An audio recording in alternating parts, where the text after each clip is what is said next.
قوم عاد تاریخ کی ایک طاقتور اور عظیم قوم گزری ہے۔ ان کی طرف ہود علیہ السلام مابعوث کیے گئے تھے، لیکن قوم عاد نے ان کا انکار کیا اور ان پر عذاب نازل کر کے اللہ نے انہیں تباہ کر ڈالا۔ قوم عاد ارم نام کی بستی کے رہنے والے تھے، اس لیے انہیں عاد ارم بھی کہا جاتا تھا۔ یہ علاقہ عدن کے گرد و نواح میں آباد تھا۔ یہ لوگ بہت ہی لمبے قد اور مضبوط قامت کے لوگ تھے۔ اپنی طاقت و قوت کے بل سے یہ لوگ بہت جلد پورے یمن پر قابض ہو گئے۔ ان پر کئی بادشاہوں نے حکومت کی، مگر دو بادشاہ ایسے آئے جن کی حکومت عظیم اور جاہ و جلال والی تھی۔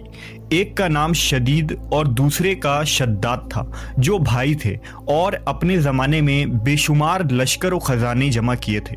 یہ دونوں بھائی ارم بن سام بن نوح کی اولاد میں سے تھے۔ ان کی کل حکومت عمان، یمن، عدن اور شمالی عرب کے علاقوں پر تھی۔ جب شدید کی موت واقع ہوئی تو پوری حکومت شداد کو مل گئی۔ اس نے تمام قبائلی سردار اور بادشاہوں کو اپنا مطیع و فرما بردار بنا لیا، اور اس طرح پوری جنوبی عرب اس کے قلمروں میں شامل ہو گئی۔ اس نے اپنی حکومت کو عروج تک پہنچا دیا۔ دنیا کے دیگر ممالک کے بادشاہ اس کے باج گزار ہو گئے۔ اس تسلط اور غلبے نے اس کو اتنا مغرور و متکبر کر دیا کہ اس نے خدائی کا دعویٰ کر ڈالا۔ اس وقت کے علماء اور پیغمبروں کے پیروکار نے اسے سمجھایا اور عذاب الہی سے ڈرایا، مگر وہ کہنے لگا، میرے پاس اب دولت و حکومت سب کچھ ہے، اب خدا کی عبادت کی ضرورت نہیں، اور میں اب کسی کی اطاعت نہیں کروں گا۔ شداد نے حضرت ہود علیہ السلام کی زبان سے یہ سن رکھا تھا کہ جنت کیسی ہوگی اور اس کی نعمتیں اور خوبصورتی کا کیا عالم ہوگا، اس لیے اس نے زمین پر جنت بنانے کا ارادہ کیا۔ وہ کہتا تھا، مجھے اس جنت کی ضرورت نہیں ہے جو خدا نے بنائی ہے، ایسی جنت تو میں خود دنیا میں ہی بناؤں گا۔ لہٰذا اس نے 100 معتبر افراد کو جمع کیا اور ہر ایک کو 1000 آدمیوں پر مقرر کیا، اور پورے دنیا کے ماہرین کو عدن آنے کی دعوت دی۔ اس نے اپنے بھانجے ضحاک کو، جو ایران کا بادشاہ تھا، کہلا بھیجا کہ جتنا سونا چاندی تمہارے پاس جمع ہے وہ فوراً میرے پاس بھیج دو۔ ضحاک نے ایسا ہی کیا۔ اس نے تمام حکمرانوں اور سرداروں کو یہ حکم دیا کہ سونے چاندی کی کانوں سے اینٹیں بنوا کر بھیجے، اور کوہ عدن کے متصل ایک مربع شہر جو 10 کوس چوڑا اور 10 کوس لمبا ہو بنانے کا حکم دیا۔ اس کی بنیادیں اتنی گہری کھدوائی کہ پانی کے قریب پہنچا دی۔ پھر ان بنیادوں کو سنگ سلیمانی سے بھروا دیا۔ جب بنیادیں بھر کر زمین کے برابر ہو گئی تو اس پر سونے چاندی کی اینٹیں کی دیواریں چنی گئی۔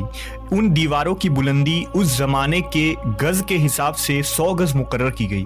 جب سورج نکلتا تو اس کی چمک سے دیواروں پر نگاہ نہیں ٹھہرتی تھی۔ یوں شہر کی 4 دیواری بنائی گئی۔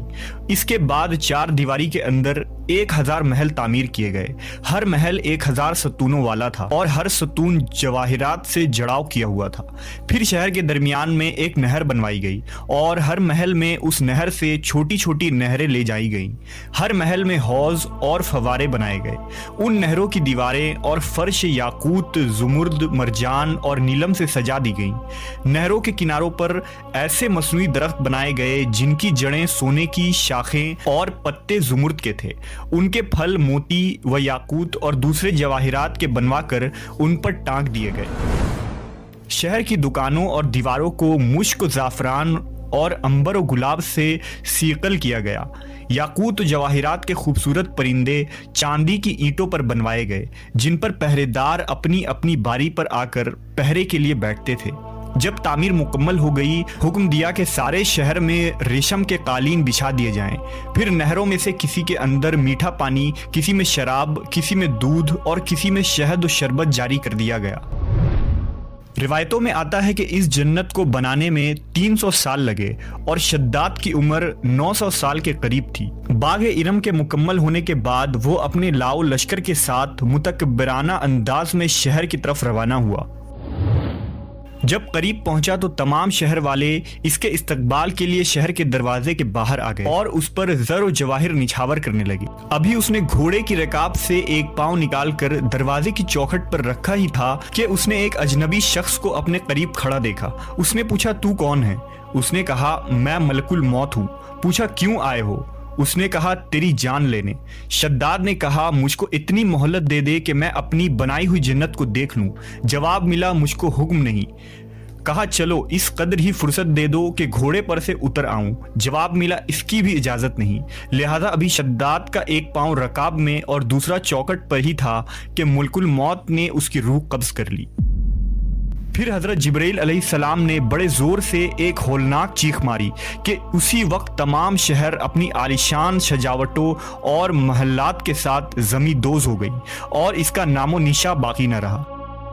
علماء و مورخین نے کتابوں میں لکھا ہے کہ بادشاہ اور اس کے لشکر کے ہلاک ہو جانے کے بعد وہ شہر بھی لوگوں کی نگاہوں سے اوجھل کر دیا گیا، مگر کبھی کبھی رات کے وقت عدن اور اس کے ارد گرد کے لوگوں کو اس کی کچھ روشنی اور جھلک نظر آ جاتی ہے۔ یہ روشنی اس شہر کی دیوار کی ہے۔